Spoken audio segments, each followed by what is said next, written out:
Hello guys, welcome to Pronouncist, your pronunciation guide. Today we will learn how to pronounce the word shown on the screen, partisan. First, let's hear its American pronunciation. Partisan.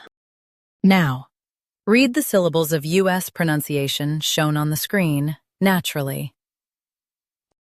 Par. T. Zan. Partisan. Par. T. Zan.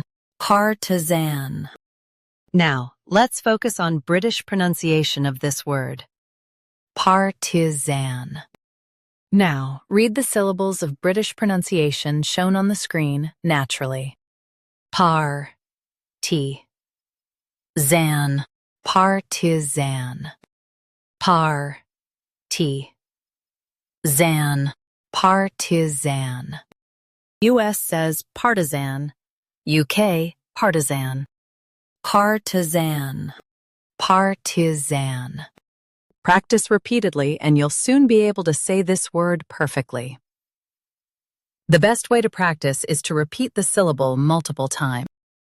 The meaning of the word is strong supporter of a cause. Try repeating this word several times to improve your pronunciation. We post daily videos on useful and commonly mispronounced words to help you speak clearly and confidently. Like this video and subscribe to Pronouncist for more pronunciation guides. Thanks for watching us.